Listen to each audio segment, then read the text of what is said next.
Welcome to Stories by Rushik podcast. It is so good to be here today. Have you ever felt like you're being pulled in like three completely different emotional directions at once? Yeah, at the exact same time, yeah. Right. Like one part of you desperately wants to just curl up under a weighted blanket and be taken care of. Sounds amazing, honestly. I know, right?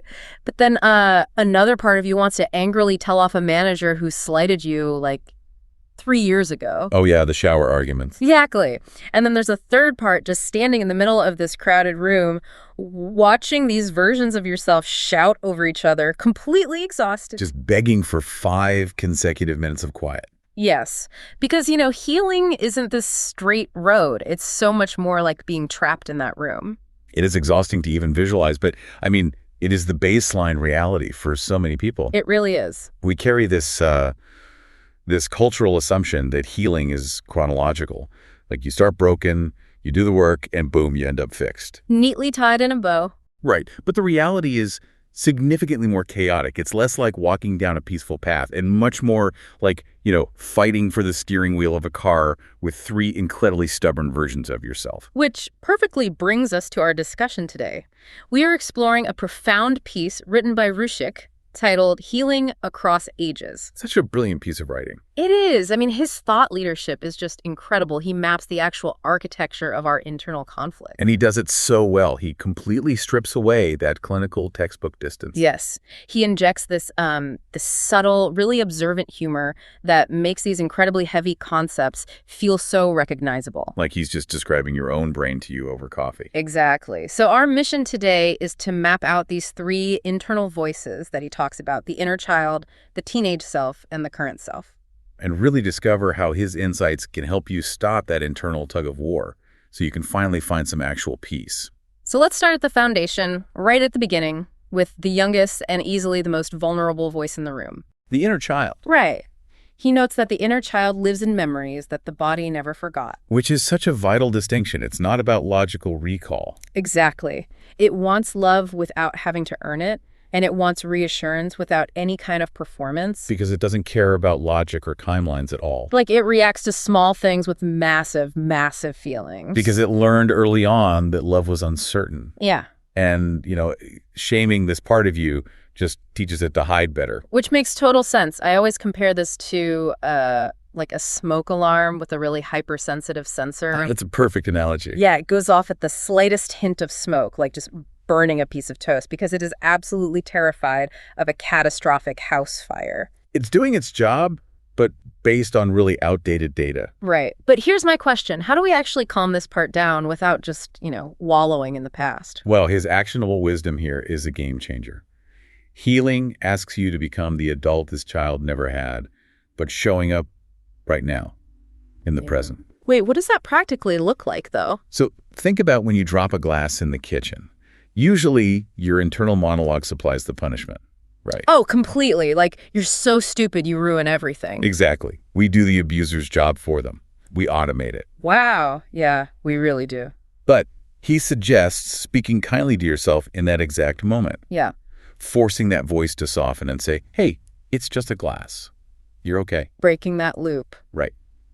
And he also talks about allowing joy without justification. Oh, I struggle with that one, like feeling you have to earn your rest. Totally.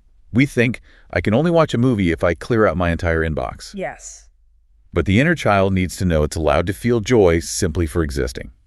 And then he brings up letting yourself receive care without immediately planning how to repay it. Oh man, the immediate mental debt ledger. Right. When someone does you a favor, can you just let it land? Because doing that slowly convinces your nervous system that it's safe to stand down. But the tragedy there is that a child can't survive in a constant state of vulnerability. Like the psyche just won't allow it. No, it has to protect itself. So it builds armor. And that moves us seamlessly to the second voice in the room, which is the teenage self. The protector. Yes.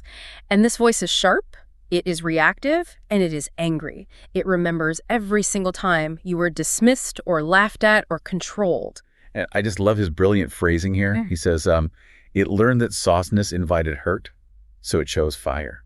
Softness invited hurt, so it chose fire. I mean, that just stops you in your tracks. It really does. Yeah. It wants justice, and honestly, it wants revenge. It wants the world to feel the weight it had to carry alone. But I have to play devil's advocate for a second here. Go for it. Wait, but isn't that anger justified? Oh, absolutely. So why should we let go of that protective fire? I mean, sometimes revenge feels really powerful. It gets you out of bed in the morning. It does feel powerful because it floods your system with adrenaline. But here is his really profound insight on this. To this teen self, forgiveness feels like surrender. But revenge keeps you tied to the exact people you want to be free from. Oh, wow. It keeps them in the room with you. Exactly. It keeps the story alive long after the chapter is actually ended. If you are succeeding just to prove a toxic boss wrong, that boss is still driving your car. That is so true. So how do we heal this part? Because telling an angry teenager to calm down has like a 0% success rate. A literal 0% success rate, yes. He says you have to acknowledge the anger mechanically, like writing letters you never, ever send. Just to get it out. Right. You name what was unfair without any exaggeration.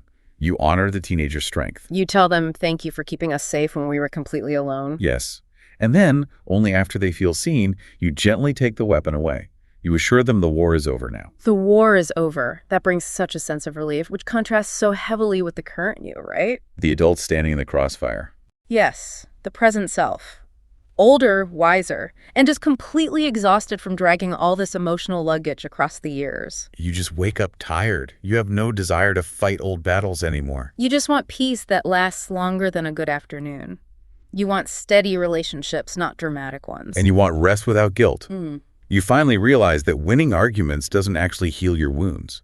But let me ask you this, because this trips me up. Does choosing peace mean you're just being passive? Oh, that is such a common misconception. Right. Like, is it just giving up because you're literally too tired to fight back? He is so excited to unpack this counterintuitive take in his work. Peace is not passive. Peace is not weakness. It's not just rolling over. Not at all. It is clarity. It is a rigorous daily decision not to reopen old doors, just to check if they still hurt. Oh, like checking the social media of someone who hurt you. Exactly. Or picking a fight because the quiet feels terrifying. It's learning when to respond and when to simply walk away. Consistently choosing your own healing over the momentary satisfaction of being right. Which is incredibly difficult, active work. It really is.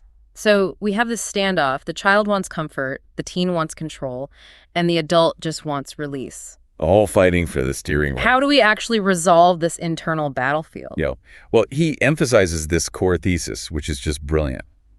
Growth isn't about choosing one voice and silencing the others. Because if you suppress the child or the teen, they're just going to grab the wheel the second you get tired. Exactly. You can't lock the crying child in the trunk, and you can't kick the angry teenager out onto the highway. But you also can't let them drive. Right. It's about listening to all three without letting any single one drive alone.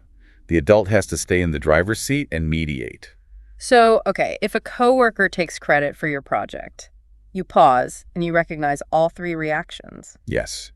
The child feels invisible, the teen wants to send a bridge-burning email, and the adult wants to quit. And as the adult at the wheel, you comfort the child, you validate the teenager's anger, but you respond with professional boundaries so you don't drain your own energy. That is the beautiful, steady reality he paints. True healing is when love replaces neglect. And understanding replaces revenge. And peace replaces survival mode. It's not fast, and it's definitely not glamorous. No, it is gritty, daily work. But one day, you wake up and the internal war has just stopped. The voices are finally listening to each other. They lay down their weapons and trust the adult to drive. I love that. So I want to leave you, the listener, with a final thought to ponder today. Imagine the sheer amount of mental energy and time you will get back when your internal boardroom finally agrees. Just think about the hours spent managing that internal tug-of-war. Exactly. When your nervous system settles, life begins to feel lighter, it becomes steadier and truly yours. The possibilities are endless. What could you accomplish with all that reclaimed energy? Thank you for listening to Stories by Rushik podcast. For more such podcasts, follow Stories by Rushik on Spotify, Apple Podcasts, Amazon Prime Music, and YouTube.